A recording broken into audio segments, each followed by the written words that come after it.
Y lo que hoy quiero hablarles acerca de la gente, que la gente no te desenfoque, que la gente no nos desenfoque. ¿Le parece importante todo esto de la gente? Claro, porque somos seres relacionales. Jamás podríamos vivir tan solos y tan aisladamente. Nadie, salvo alguna situación que ha pasado históricamente. A mí me gustaba mucho, que la vi como 10 veces, la película Castaway, El náufrago. ¿Se acuerdan? El hombre sobrevivió, pero unos años, necesitaba gente. Y cuando estaba solo, ¿qué se hizo de gente? Una pelota llamada Wilson, empezaba a hablarle con la pelota. O sea, ¿qué necesidad tenemos de relacionarnos? Y en este país en particular, tenemos la posibilidad de conseguir muchas cosas. Lo que usted por ahí no pudo en su país, en su niñez, acá lo puede conseguir. Acá las cosas se consiguen, de alguna manera aparecen. Ahora, lo que sí padecemos muchas veces en este país no es de las cosas, sino de la soledad. Yo veo mucha gente sola. No solamente la familia hispana que viene y deja su familia en el país y tiene tantas historias a veces tristes y difíciles, que está sola bregando por mejor pasar aquí y mandar plata para allá, sino también gente americana, gente de todo el mundo que tenemos aquí. Hay un síndrome que es la soledad y el aislamiento. Entonces, esto de las personas, de la gente es muy importante. Yo quiero que abras la palabra de Dios en Romanos capítulo 12, versos 10 y 11, un disparador desde donde vamos a compartir esto, que es una charla de amigos. Yo estoy en el mismo nivel que usted, con las mismas dificultades, con los mismos desafíos de aprender a relacionarme bien con la gente, porque eso es fundamental para poder enfocarnos en lo que Dios quiere para nosotros, en la vida que Dios tiene para nosotros. Romanos 12:10 dice: ámense los unos a los otros con amor fraternal.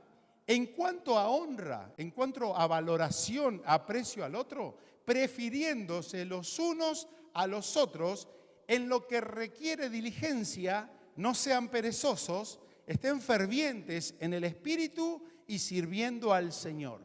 Y usted dice, ¿qué relación tiene esto con lo que estoy queriendo hablar? Toda la relación. Porque acá esta escritura nos está recomendando que hagamos todo lo posible para amar, para conectarnos y para estar estableciendo vínculos saludables con el otro. Amarnos con un amor fraternal. Fraternidad tiene que ver con un sentido de familia, con un sentido corporativo. De alguna manera el apóstol por ahí amplía el significado. Dice, con un amor entrañable, de lo más profundo de nuestro corazón. Que nos prefiramos, que deseemos saber qué Dios depositó en el otro y disfrutar lo que Dios depositó en el otro. Pero esto está conectado a nuestra vida con Dios, porque también en el mismo contexto nos dice exactamente que no seamos perezosos en lo que tenemos que ser diligentes. ¿Y en qué tenemos que ser diligentes? En servir al Señor. Incluya la iglesia, porque acá servimos al Señor. Pero usted fue llamado a servir al Señor a través de la gente y de los lugares donde el Señor lo ha depositado. Usted tiene que servirle siendo un buen padre, un buen esposo, un buen caballero en la casa, una buena dama en la casa, un buen empleador, alguien que desarrolle proyectos. Su trabajo tiene que ser un ámbito para servir al Señor, porque hay gente que necesita recibir la experiencia del amor de Dios a través de cada una de nuestras vidas. Entonces es fundamental lo espiritual, lo que hago con Dios, a cómo estoy estableciendo mis relaciones. Nosotros estamos hablando de leyes, hablamos del enfoque en cuanto a propósito, del enfoque en cuanto a la fe. Y hoy también quiero decirte las 5 leyes del enfoque de las relaciones saludables, que incluye, en primer lugar, propósito. Diga conmigo, propósito.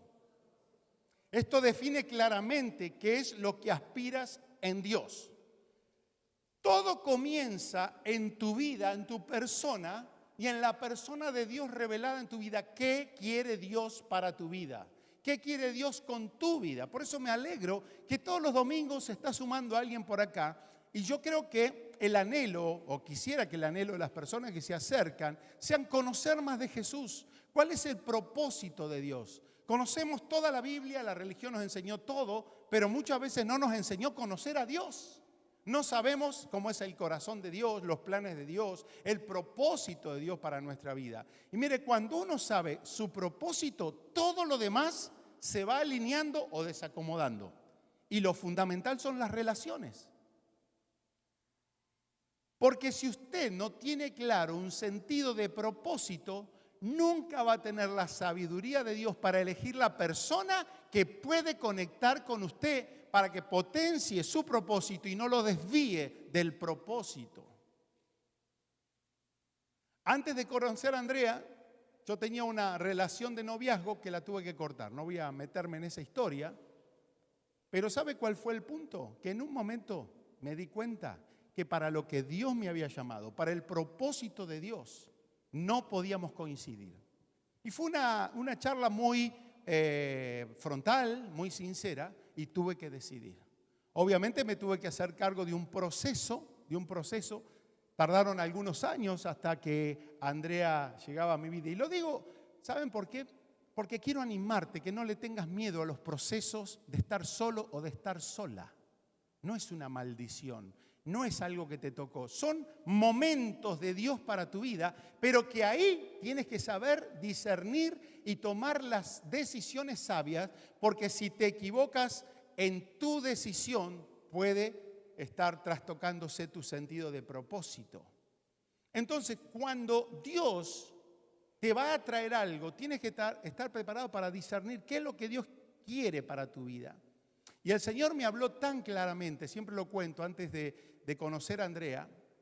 El Señor me dio una palabra profética y me dijo básicamente esto: yo tengo la compañera que necesitas para el propósito que yo tengo con tu vida. Siempre digo creer o reventar, pero esa semana yo fui a un colegio católico, un colegio bilingüe, un colegio de los mejores de la ciudad, y yo iba como para armonizar y hacer música en los concerts que tenían los grupos ahí de estudiantes.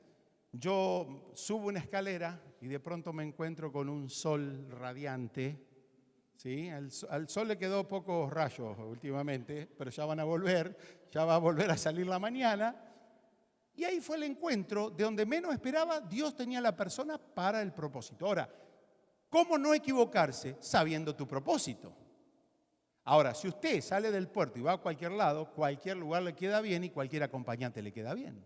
Entonces, esto es fundamental. Conocer el propósito te va a ayudar a definir con quién puedes compartir para hacer un yugo igual. Significa los dos estamos en el mismo nivel, ni arriba ni abajo, pero estamos conectados para hacer fuerza y ir por el mismo lugar juntos. La segunda cosa de la ley, esta es el discernimiento, que tiene que ver con la capacidad de saber elegir con quién caminar en el camino. Propósito y discernimiento. Hoy es un día donde más que nunca tenemos que saber elegir nuestros amigos, nuestra pareja, nuestros pastores, nuestra iglesia. Hay que aprender a decidir y que no decidan por ti. Porque muchas veces hay relaciones basadas en la culpabilidad que no se pueden romper, porque alguien tiene culpa. Me acuerdo que un amigo me decía, no me puedo separar de esta chica porque dice que si la dejo se va a suicidar. ¿Sabe qué? La dejó, no se suicidó y se casó con otro. Pero son cosas que a veces se nos vienen a la cabeza y queremos que Dios nos bendiga, pero estamos mal acompañados. Porque la bendición de Dios tiene que ver con lo corporativo. Vio que hay promesas para uno solo, pero hay promesas que son para muchos. Cuando hay 2 o 3 en mi nombre, yo estoy en medio. Si usted está con alguien que no tiene su Dios, ¿Dios dónde está? No sé dónde está. Pero un matrimonio, una relación con Cristo, marca una diferencia, te potencia, sos feliz, compartes la misma fe, las mismas decisiones, vienen los chicos, es un hogar cristiano y puedes avanzar en el propósito de Dios. No solamente a veces son relaciones sentimentales, a veces tenemos socios que no son socios para el trabajo que tenemos. O hay que saber discernir los momentos, como Lot y Abraham, donde por pariente podían compartir cierto trabajo. Y en un momento dijeron, somos hermanos, no nos peleemos, no podemos afectar la relación, porque nos vamos a ver en todos los cumpleaños de la familia. Pero tú eliges dónde quieres ir, yo elijo el mío. Cada uno recibió lo que era en esencia.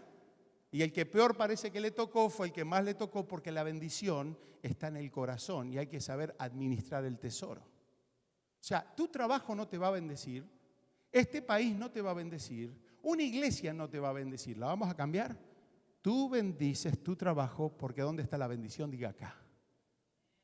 Mi familia es bendecida porque no estoy mendigando cariño. Yo estoy bendiciendo a la familia porque el tesoro está acá. Todo se trata del Señor. Número 3, la gracia. Número 3, la común unión o la comunión. ¿Qué es la comunión? Es el pegamento donde nosotros estamos conectados por algo en común. Nos conecta los corazones. Muchas veces dije que en los matrimonios, si no trabajamos la relación, nos vamos a dar cuenta que solamente nos conectan, no sé, compromisos, los hijos, la plata, los recuerdos. Pero cuando nos ponemos a fijar qué nos une, y desgraciadamente muchas parejas no los une nada más que estar juntos. Pero si queremos establecer a Dios en nuestras relaciones, tenemos que aprender a buscar la comunión. Tienes que conocer a la persona. Por eso es tan lindo los tiempos previos antes de meternos en una relación. Los noviazgos, conocer a la persona. A veces nos obnubilamos. No sé si a usted le pasó, se ilusiona a una persona cuando lo entró a conocer. Un fiasco todo eso, ¿no? La gracia, número 4 de esta ley. ¿Por qué la gracia? Porque no hay manera que no sea por la gracia y el amor de Dios que podamos amarnos, bendecirnos y perdonarnos a dos pecadores que se quieren poner de acuerdo. Porque en el fondo, en el matrimonio hay dos pecadores. Por eso pecamos, fallamos, por eso tantas dificultades a veces tenemos. Y tenemos que tener tiempos de confesión, tiempos donde abramos el corazón, pero los tiempos de la gracia. La gracia es, te perdono porque te amo. Te perdono porque Cristo me perdonó a mí. Si no hay gracia, vamos a ser hermano, pareja, amigo, hasta que alguno falle. Y la palabra dice que el amor de Dios cubrirá multitud de fallas. ¿Qué significa esto? Dice cubrirá, no le eliminará el pecado. El único que puede perdonar pecados, ¿quién es? Dios. ¿Usted le puede perdonar el pecado? No. Cristo en la cruz del Calvario pagó por nuestros pecados, pero yo puedo cubrir el pecado, verlo a través de Cristo y poder convivir en una relación que es una relación perfectible, una relación que se puede complicar, pero la gracia nos asegura la quinta ley, que es incluyendo el acuerdo, los acuerdos, es la capacidad de caminar juntos y ya no solamente estar para darnos compañía y para darnos ese acompañamiento tan necesario, sino que hay propósitos poderosos. Cuando dos se ponen de acuerdo, todas las cosas que pidan mi nombre yo les daré. ¡Wow!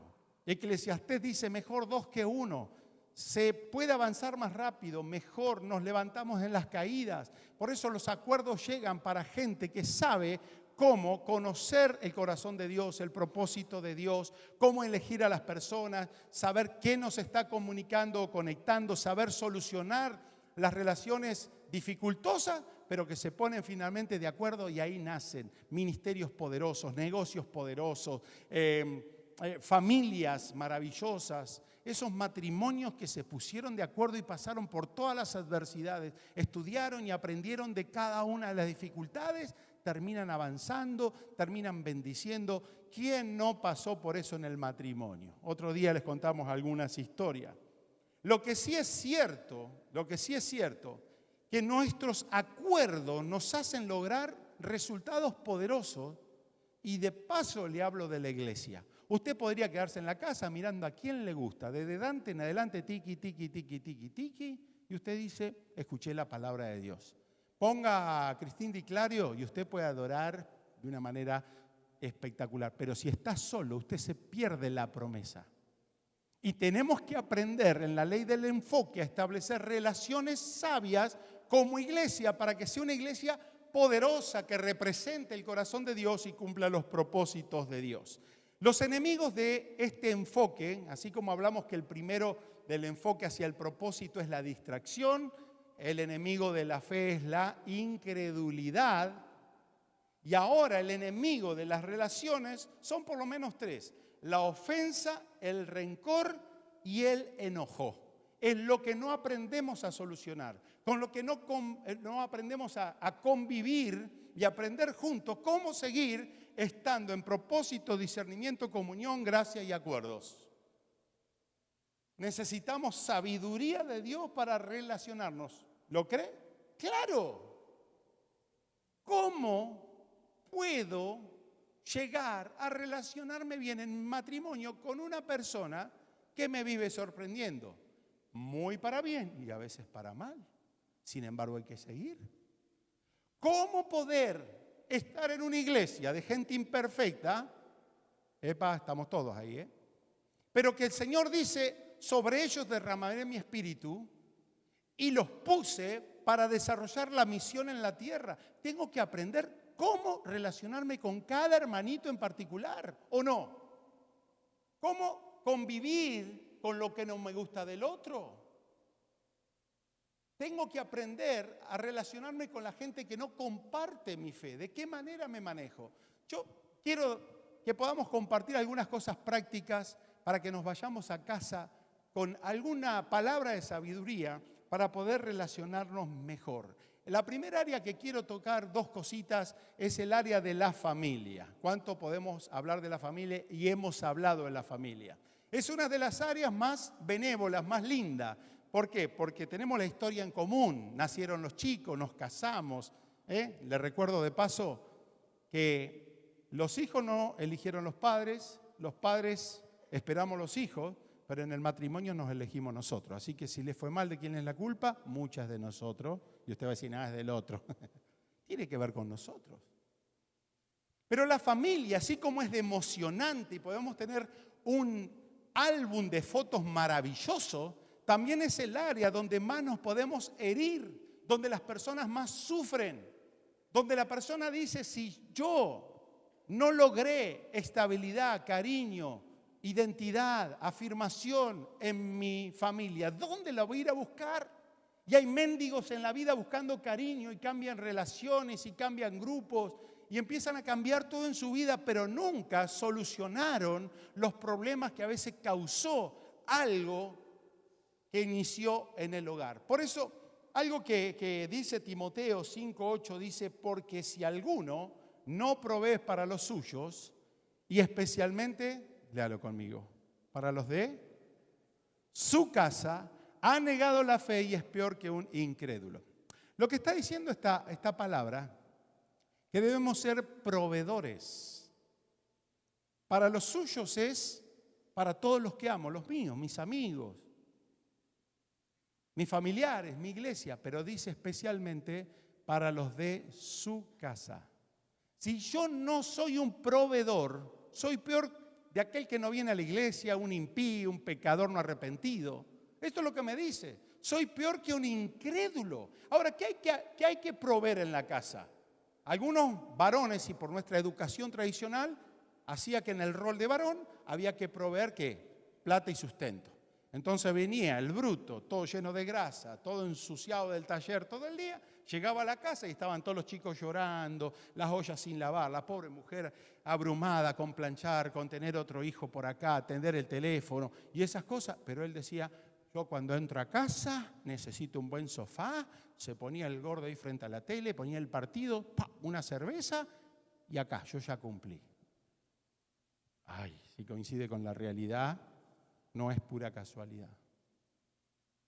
El viernes tuve una charla con 70 hombres en un campamento ahí en medio del campo y hablamos esta palabra. Muchachos, no somos llamados a proveer plata, no somos el banco de casa. Tenemos que ser el corazón de Dios como un hombre, como padre, como esposo, como marido, para atraer lo que mi familia necesita. ¿Y sabe lo que más necesitan sus hijos, más que plata y cosas? Necesita tu amor, tu cariño, tu atención y tu tiempo. ¿Cuántos dicen amén a eso? Y para ustedes también hay, muchachas, menos novelas, o eso era del pasado. ¿Ya no miran novelas? Antes las mujeres miraban novelas toda la tarde, después la casa que se arregle, ¿no? Tengo que salir con mis amigas a tomar un café y viven tomando café. ¿Y en la casa qué pasa? Bueno, estas cosas tienen que ver con nosotros, familia. Y yo quiero decirles que muchas veces el tema de la familia puede afectar el foco de nuestro propósito. Muchas veces tenemos presiones familiares. La presión familiar, hablo de la época de antes, pero hoy yo creo que más o menos igual, donde de pronto la expectativa del padre es decir, mi hijo el doctor. Y el hijo ni le importaba la medicina, le gustaba jugar a la pelota todo el día. Era el mágico González que lo ponían a estudiar las tablas del 8 toda la vida. Jamás la aprendió, quería jugar a la pelota y sería exitoso por ese lado. Presiones familiares. A veces lo mejor que te puede pasar, te doy una palabra de aliento, es que Dios te retira al menos un tiempo de tu vida fuera de tu familia. Muchos de ustedes, y con esto no estoy diciendo que hay que rechazar, odiar a la familia, nada, pero muchas veces tomar esa distancia nos confronta quiénes somos nosotros, cuál es mi Dios, cuál es mi fe, qué quiero en la vida. A mí me hizo bien irme de mi casa por las buenas, me encontré que era tímido y tenía que empezar a hablar. Yo tocaba la guitarrita siempre escondido para atrás, una vergüenza hasta que dije, si no toco la guitarra y no canto y no hablo un poco me muero de hambre.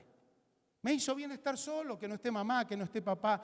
He pasado domingos sin querer dar lástima, pero tomaba tecito y comía un pan caserito que tenía en la provincia de Tucumán, que era muy rico, pero no tenía más economía que esa.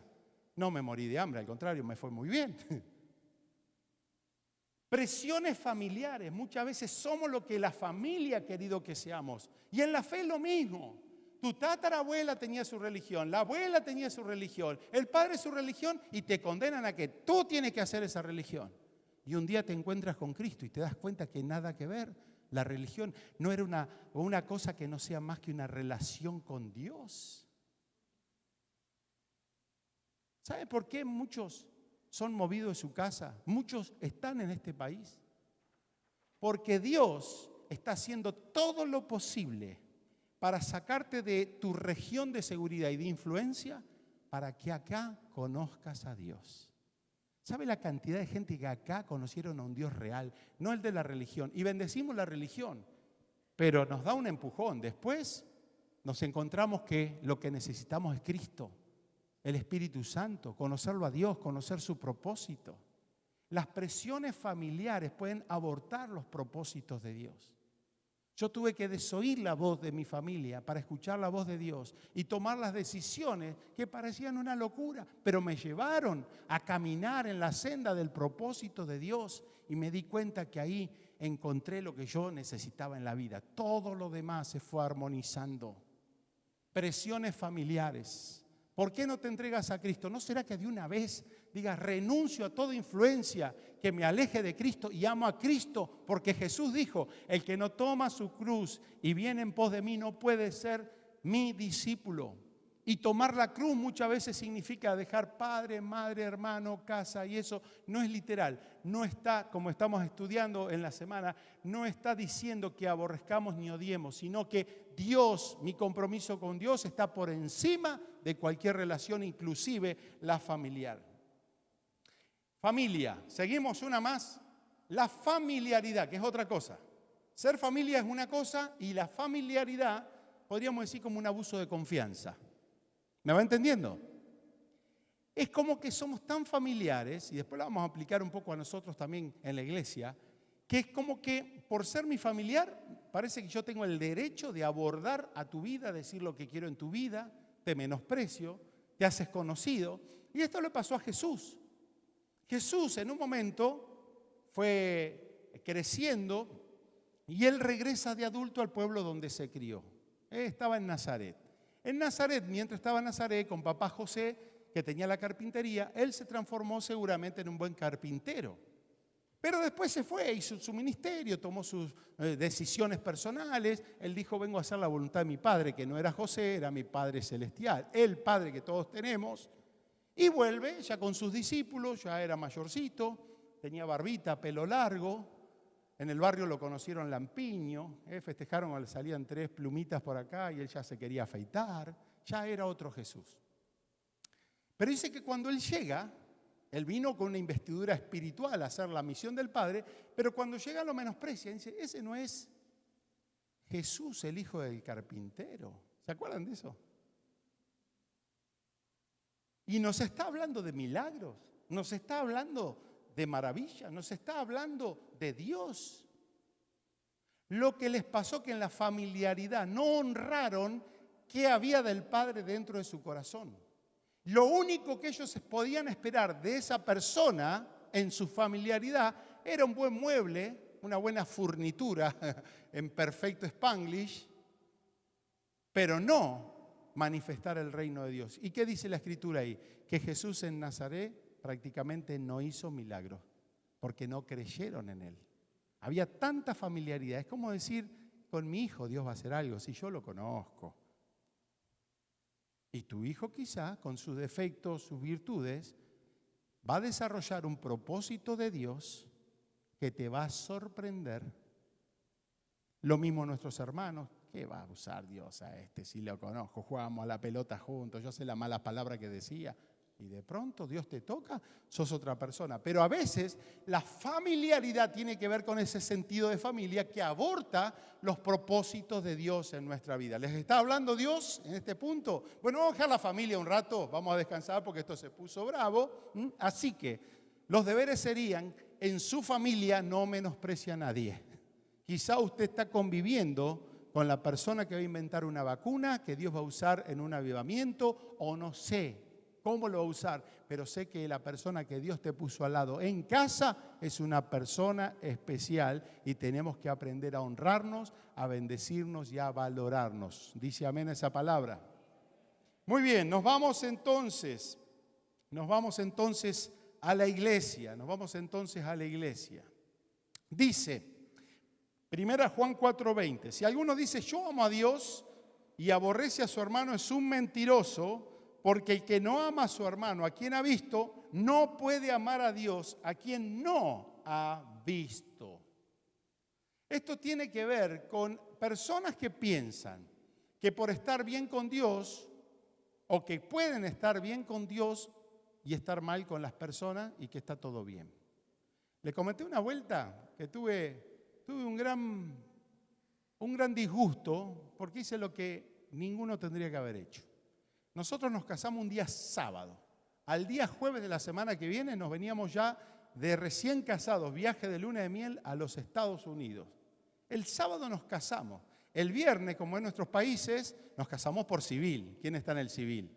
Papá, mamá, la familia más directa porque cuesta plata el almuerzo.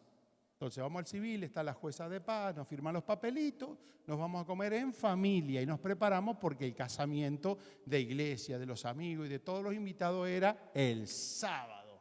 El fiestón, de hecho fue un fiestón. Pero se imaginan que los novios que se van a casar no tienen nunca plata, en la iglesia conocen cantidad de personas y usted cuando dice tenemos 200 sillas, ¿a quién invito? ¿Alguno queda afuera? ¿O no? Entonces lo que hicimos hacer después de la ceremonia, una bienvenida, un cóctel. Todos los que querían venir a la ceremonia, de hecho lo tenemos filmado, venían. Entonces salían los mozos acá y les servían la copita y les servían el pasaboquita y toda esa cuestión, cosa que todos se vayan felices a la casa. Después nos hacíamos los desentendidos, claro, no estamos por ir, teníamos la economía acotada y el salón acotado. Después nos fuimos a comer en familia y algunos hermanos y amigos más que podíamos invitar. Bueno, esa tarde del sábado termina la fiesta muy tardecito, domingo a las 10 de la mañana. ¿Qué se imagina que hizo este personaje?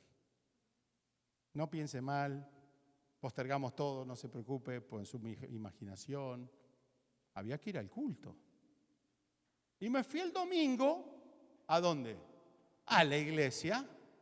Y yo todo simpático en la puerta, porque ya me iba, era una despedida. Y le digo a una mujer que venía, hola, ¿cómo está? ¿Cómo está? ¿Bien? Con el Señor estoy bien, con usted estoy mal.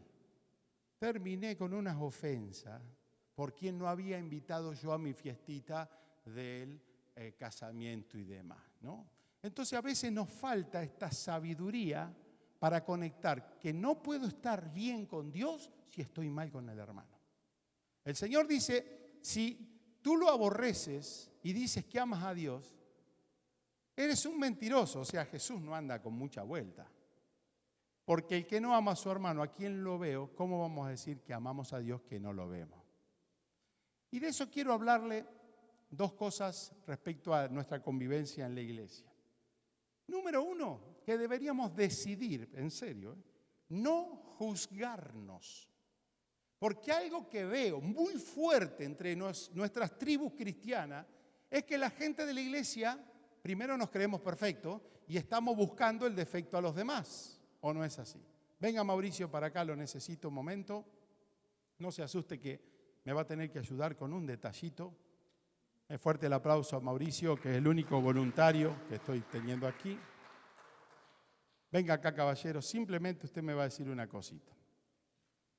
Yo estoy por hacer algo aquí.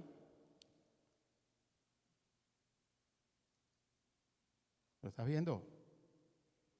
Bien, yo le voy a mostrar la obra de arte que hice. Y dígame usted, ¿qué está viendo acá? Márquelo, dígalo. ¿Un punto? ¿Qué ven ustedes? Gracias, Mauricio, eso era todo. A ver, vamos a empezar de nuevo. ¿Sabe lo que hay frente a ustedes? Un punto y una hoja blanca grandota. Esto tan simple es lo que hacemos con la gente. Nosotros siempre le estamos buscando el punto. Ay, no me hables de él. Me nombras una persona y se me viene lo que estoy asociando como adjetivo. Así somos en la iglesia. Perdón los que nos visitan, pero no somos ninguno santo, ni angelito. Estamos aprendiendo a vivir el evangelio genuino. Si no, somos unos religiosos que entramos a la iglesia con cara de santito, que entramos así. Paz del Señor, Dios le bendiga, paz del Señor. Otros empezaron Maranata y acá y allá. Pero tenemos que aprender un evangelio genuino. Y algo que debemos erradicar de nuestra conducta es juzgarnos. La palabra dice, no se juzguen. Porque cuando nos juzgamos, nosotros estamos en un lugar, en un trono de superioridad, desde donde estamos diciendo el pecado del otro. Es re fácil en la iglesia. Y yo digo, ¿y qué? ¿Vos sos perfecto, hermano? ¿Vos sos la réplica exacta de Jesús, proyecto terminado? No, somos pecadores, donde Filipenses 1:6 nos dice que el que comenzó la buena obra la va a perfeccionar. Si va a perfeccionar es porque todavía somos imperfectos. Y eso pasa en las iglesias, y me gusta cuando es una iglesia nueva, para empezar a enseñarnos. Y edúquese a sí mismo. No juzguemos.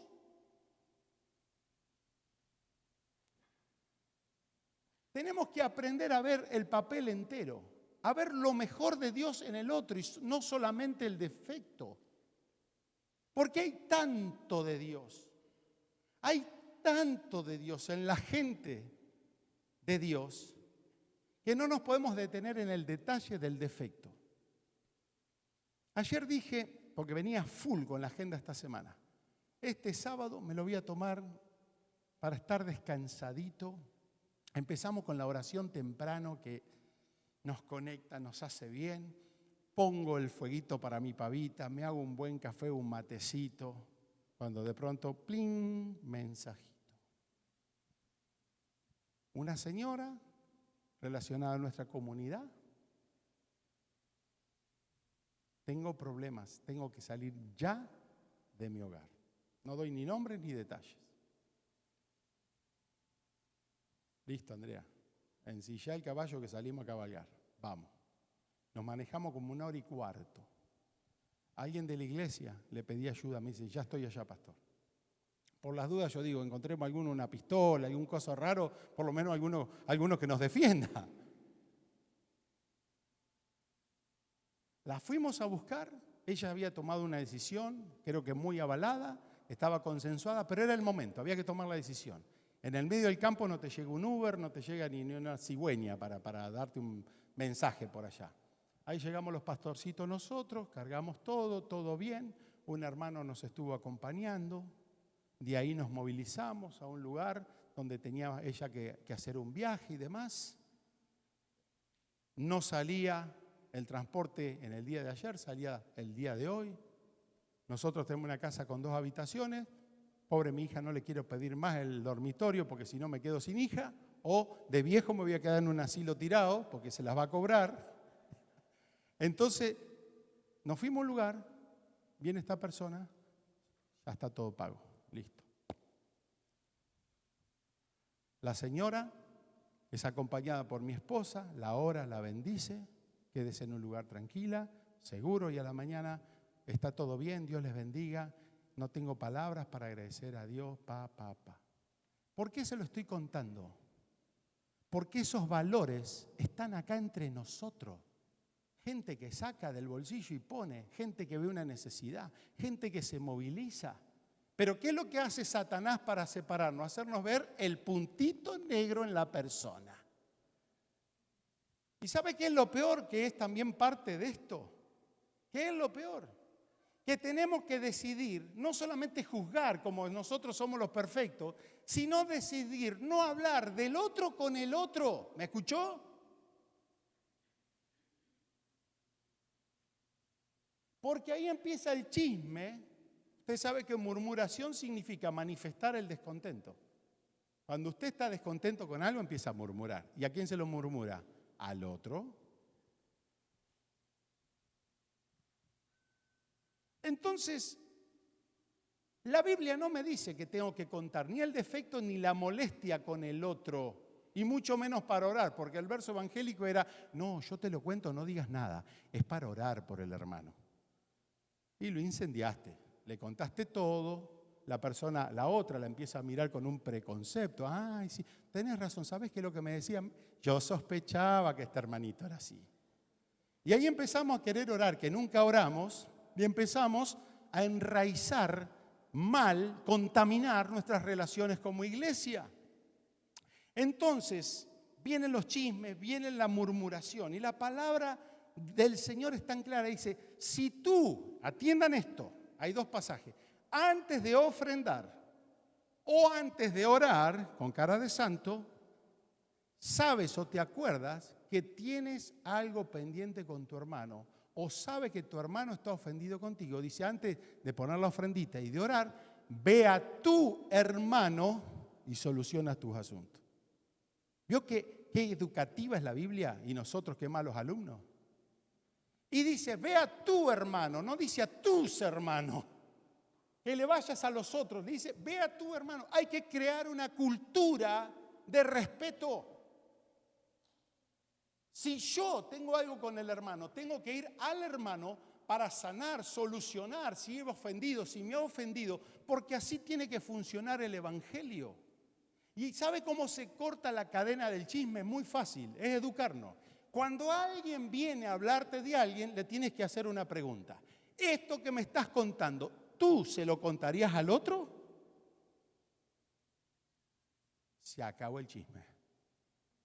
¿Y sabe qué? Somos curiosos, nos gusta escuchar. Pero deberíamos decir, si me vas a hablar de otro, solucionalo con el otro. ¿Todavía dicen amén a esto? Romanos 14 dice, pero tú, ¿por qué juzgas a tu hermano? O tú también, ¿por qué menosprecias a tu hermano? Porque todos compareceremos ante el tribunal de Cristo. Daremos a cuenta al Señor de cada uno de nosotros, de manera que cada uno de nosotros dará cuenta a Dios de sí, literalmente. Así que ya no nos juzguemos más los unos a los otros. Es clarito. Si nosotros no sabemos administrar nuestras relaciones, podemos perder nuestro propósito personal como familia y como iglesia también. Creo que estamos a tiempo para poder aprender juntos. Mire, amíguese con pedir perdón y que le pidan perdón. Amíguese, porque es terapéutico y porque la Biblia dice que todos nos ofenden y ofendemos. De hecho, busque después en Eclesiastés 7:21. Me encantó. Dice, tampoco le des mucha atención a lo mal que se habla de ti. O sea, no escuches a todo el mundo porque de alguna manera todos van a hablar mal de vos. Pero ¿sabe qué dice Eclesiastés? Que también se pueden enterar que tú también hablas mal del otro. Entonces todos estamos en el mismo nivel, todos nos equivocamos. Y hermanos, es de humildes y es de gente de Dios reconocer nuestro pecado. ¿Sabes qué? Perdóname. ¿Será que lo podremos hacer? Es fuerte. Pero cuando usted libera el perdón, no sé qué va a hacer el otro. Capaz te sigue odiando, sigue hablando mal de ti. Pero tú liberas tu ambiente espiritual. Porque en tu corazón no convive otra cosa que aprender el amor de Dios, que cubre multitud de faltas. ¡Wow! Y terminamos con algo como relacionarnos con nuestra sociedad, con la gente a veces que no conoce al Señor. Hemos hablado un poquito de la familia, hemos hablado acerca de las presiones que a veces tenemos en casa, que condicionan nuestros compromisos con Dios, la familiaridad, que a veces también no nos ayuda a poder desarrollar el propósito. Hemos hablado de la iglesia, de no juzgarnos, de saber cómo solucionar el problema en el lugar correcto, de saber administrar nuestras relaciones. Pero cuando yo pienso cómo convivir en el mundo donde estudiamos, trabajamos, negociamos, donde pasamos la mayor parte del tiempo, creo que es importante escuchar ahí en Colosenses 4:5. Colosenses 4:5 dice: anden sabiamente para con los de afuera, redimiendo el tiempo. Lo que te está queriendo decir es no pierdas tiempo no sabiendo cómo relacionarte o relacionándote mal con los que no tienen tu fe. Hay que saber ser personas que seamos resolutivas, que estemos preparados. De hecho, el apóstol nos decía, estén preparados para dar algún tipo de respuesta cuando se demande algo de su fe. Siempre hay que estar preparados para todo el escenario, 4x4, todo terreno. Pero acá lo que nos está diciendo es que tenemos que andar sabiamente, y el sabio sabe cómo convivir en la casa espiritual que es la iglesia, y cómo convivir afuera de la casa también. ¿Sabe qué es lo fundamental? Lo fundamental, cuidar nuestro testimonio. Cuidar nuestro testimonio. Que lo que quiere Dios en su palabra y nuestra manera de vivir sean coherentes, no perfectos. Lo estamos aprendiendo, lo estamos incorporando. Es más Cristo y menos de mí. Yo estoy crucificado, por eso ya no vivo yo, vive Cristo. Y eso se tiene que notar. El testimonio reemplaza a las redes sociales, a los flyers, a todo lo bueno que usted puede decir de usted mismo porque es buena persona. El testimonio es lo que los demás están identificando. ¿Qué ambiente espiritual está irradiando tu persona en los lugares donde te estás moviendo? El testimonio no es negociable. ¿Saben por qué? Porque usted le va a hablar muchas palabras al mundo, pero con una actitud. Usted tira por tierra todos los argumentos que usted puede tener. ¿Nos miran? Sí nos miran. ¿Cómo hablamos? ¿Cómo nos relacionamos? ¿Cómo prosperamos? Nos miran y ¿sabe qué? Tenemos que crear preguntas. ¿Qué tiene este? ¿Qué tienen estos? Admiración. Son dos personas tan humanas como nosotros, pero este matrimonio se lleva bien. Saben surfear las tormentas de la vida. Esta mujer que está sola tiene algo porque no se cayó, tiene una fortaleza, una fe, sostiene los hijos, va para adelante. Eso es un testimonio. Debemos transpirar la presencia de Dios. Y sobre todas las cosas, hay opiniones, crítica y difamación que tenemos que aprender a canalizar de nuestra vida. Porque no todo el mundo nos ama, no todo el mundo aplaude nuestra fe, sino muchas veces van a hablar mal de nosotros, van a querer meterte en algo para que ahí demuestres que tu integridad no era tal. Te van a querer meter en un negocio que no era muy bueno, una mordidita, una cosita por acá, por allá, y luego que tú te metiste en la trampa, ahí te la dan.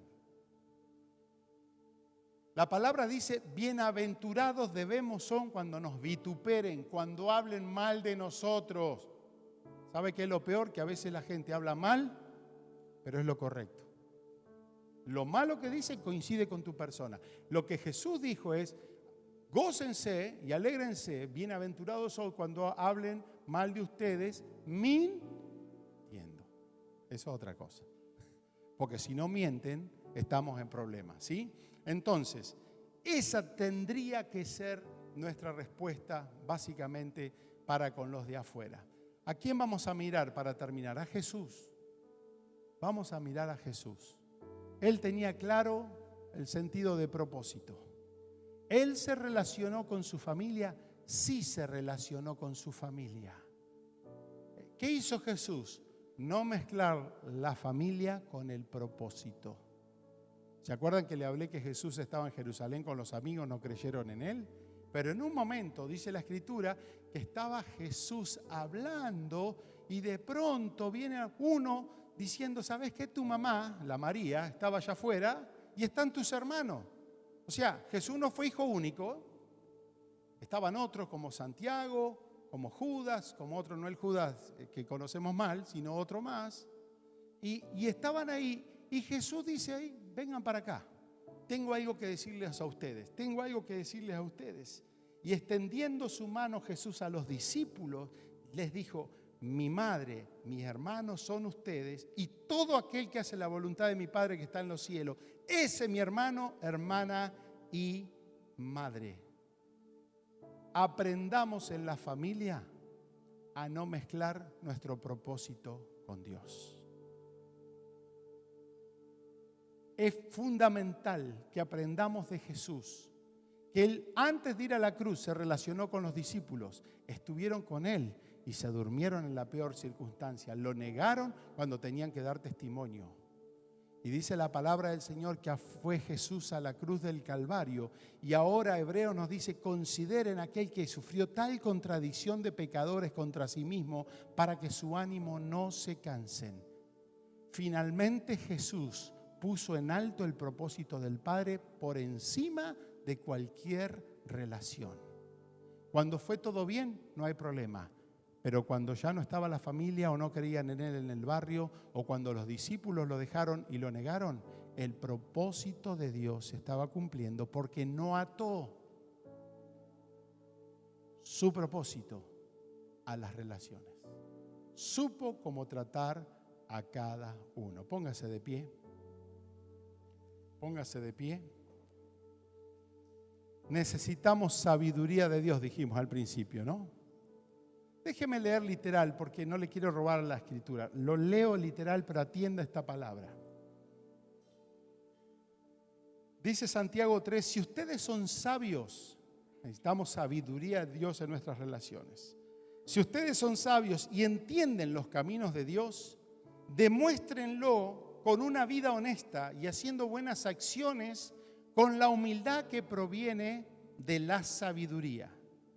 Pero si tienen envidias amargas, ambiciones egoístas en el corazón, no cubran la verdad con jactancias y mentiras, pues la envidia, el egoísmo, no forma parte de esa sabiduría que proviene de Dios.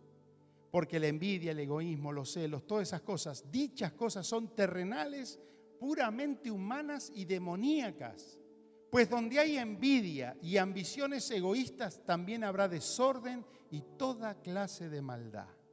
Sin embargo, y acá está la esperanza, para vivir en nuestra familia, vivir en nuestra iglesia, para vivir en nuestra sociedad. Sin embargo, la sabiduría que proviene del cielo es ante todo pura y también ama la paz, siempre es amable, dispuesta a ceder ante los demás, está llena de compasión y del fruto de buenas acciones.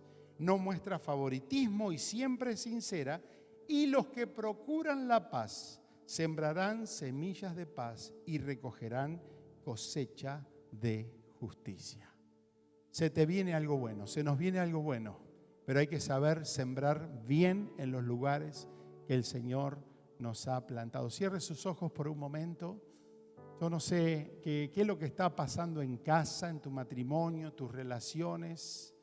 No sé qué estás viviendo en este tiempo, si estás tomando decisiones en un noviazgo, en una relación que viene, si estás sufriendo una relación presente. Yo no sé dónde está el punto ahí, pero sí el Señor en esta mañana te está hablando y te pide que hoy te enfoques en el propósito, que puedas tener un acercamiento a Dios de tal manera que Dios te dé una claridad y que pueda Él responderte a tu pregunta: Señor, ¿qué es lo que quieres para mi vida? En este es un tiempo donde todo lo mejor para tu vida va a comenzar en tu relación con Dios. Tienes que definir tu relación con Dios. Tienes que hacer del Señor, tu Salvador. Saber que el Señor es un Dios que quiere todo tu corazón, todo tu corazón. Y cuando Él es el Señor de tu vida, Él empieza a enfocarte y ahí te empieza a mostrar qué relación no está encajando con su perfecta voluntad. ¿Qué relación está estorbando tu vida? ¿Qué relación está enfermando tu corazón? Porque somos influidos, eres influido por las relaciones que pueden penetrar en tu propio corazón. Señor, que en esta mañana estés revelando a cada uno de nosotros, Señor, con tu Espíritu Santo, para enfocarnos, Señor, en lo que estás esperando, pero también que podamos, Señor, administrar la confianza, el permiso que le damos a los demás para entrar a nuestro corazón, con quién abrimos el tesoro de nuestro secreto. Esta es una mañana para que también puedas iniciar tus relaciones en casa teniendo un buen sentir con el corazón de Dios. Este es un tiempo que quizás tengas que volver a casa y pedirle perdón a tu esposa, a tu esposo. Y eso no es de imperfectos, es de gente noble, de gente que quiere la presencia de Dios. Quizás tengas que ir a tus hijos y decirle: hija, hijo, perdóname, no te he dedicado el tiempo, te he ofendido, te he retado, te he regañado, quizás con un exceso de vehemencia. No sé qué es lo que Dios quiere hacer, pero es tiempo que empieces a sanar tu corazón, definir tus relaciones, sanar tu ámbito de relaciones en tu trabajo, en tu lugar donde te mueves. Transforma tus ojos para no ver a las mujeres como simples mujeres, sino, como dice la palabra, como hermanas, como hermanos. Señor, te pedimos sabiduría en las iglesias, donde, Señor, tenemos que cuidar tu amor, tenemos que cuidar los principios del Evangelio. Que, Señor, acá sea la muestra de cómo manejar amor con personas pecadoras e imperfectas. Señor, ayúdanos a erradicar toda palabra de juicio, poniéndonos en el lugar de Dios, desde un lugar de perfección que no lo tenemos. Señor, ayúdanos a ser misericordiosos. Señor, a tener a los demás con un buen concepto. Señor, que podamos preferirnos los unos a los otros. Señor, que no veamos el puntito negro, que veamos el papel en blanco de toda su persona, de sus bondades, de sus acciones. Señor, de los dones que tiene, de la gracia que tiene esa persona. Señor, ayúdanos a poder saldar toda ofensa. Señor, a perdonarnos entre nosotros, a cubrir multitud de faltas. Señor, enséñanos acá en la casa cómo vivir un evangelio de la verdad. Señor, santificamos nuestros celulares, nuestras redes sociales. Señor, el café que gastamos con personas, los almuerzos que tomamos con personas. Que, Señor, cuando nos relacionemos, seamos agentes de bendición, de sanidad, de restauración, de gracia. Señor, que podamos romper relaciones indeseables que no nos haces bien, Padre, en el nombre de Jesús.